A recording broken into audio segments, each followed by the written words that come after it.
Quad देशों की कल से बैठक शुरू होने जा रही है टोक्यो में, जिसमें कि पीएम मोदी, उसके अलावा अमेरिका के राष्ट्रपति जो बाइडेन और ऑस्ट्रेलिया के पीएम और साथ ही जापान के पीएम चारों ही शिरकत करेंगे। लेकिन महत्वपूर्ण जो पूरी बैठक का एक मसला रहेगा वो रहेगा जो बाइडेन और साथ ही पीएम मोदी की बैठक में, जो कि सेंटिमेंट क्या होंगे। क्योंकि जब से रशिया और यूक्रेन का वॉर शुरू हुआ है उसके बाद से यूएस और भारत के संबंध में थोड़ी सी खटास आई है। और अप्रैल में जब ये युद्ध चरम सीमा पर चल रहा था तो उस समय पर यूएस ऑफिशियल्स ने इस तरह के स्टेटमेंट भी दिए थे कि भारत अगर रशिया का लगातार इस तरह से ही समर्थन देता रहा तो हमारे जो लॉन्ग टर्म रिलेशंस हैं उन पर असर देखने को मिलेगा। लेकिन इसका पूरा असर मार्केट पर किस तरह से देखने को मिलेगा, शेयर बाजार के लिए क्यों महत्वपूर्ण है ये मीटिंग? ये इसलिए महत्वपूर्ण है क्योंकि बहुत सारी जो हमारे बिजनेसेस हैं वो अमेरिकन बेस्ड हैं। जैसे कि सबसे पहले हम बात करते हैं आईटी सेक्टर की। आईटी सेक्टर में अगर हम देखें तो पिछले 2 महीने में आईटी इंडेक्स में ही करीब 8000 पॉइंट की गिरावट देखने को मिली है।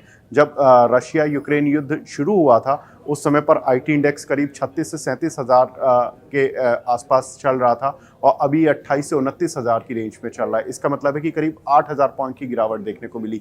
बहुत सारे जानकार ये कह रहे हैं कि अच्छे रिजल्ट्स आए, आईटी का आउटलुक अच्छा है, लेकिन ये 8000 पॉइंट की गिरावट के पीछे मेन रीज़न क्या था? एक कि यूएस में रिसेशन है, मान सकते हैं, लेकिन दूसरा जो कुछ जानकार मानते हैं वो ये भी कहते हैं कि जो यूएस और इंडिया की जो रिलेशनशिप है जिसमें खटास आने की बातें हो रही थी उससे कहीं ना कहीं आईटी कंपनीज के जो रेवेन्यूज़ हैं आने वाले समय में उतने रोबस्ट नहीं रह सकते। और हो सकता है कि यूएस इंटरनली अपनी जो बैंक्स हैं, जो अपने फाइनेंशियल सिस्टम हैं, उनको इन ऑर्डर्स को जो वो भारतीय आईटी कंपनीज को देता है उनको डाइवर्ट करने की भी कोशिश करें, जिसकी वजह से आईटी कंपनीज का जो आउटलुक था वो कहीं ना कहीं वीक होता हुआ नजर आ रहा था। और यही एक कारण था कि आईटी कंपनीज के जो शेयर थे इंडियन मार्केट में लगातार गिर रहे थे।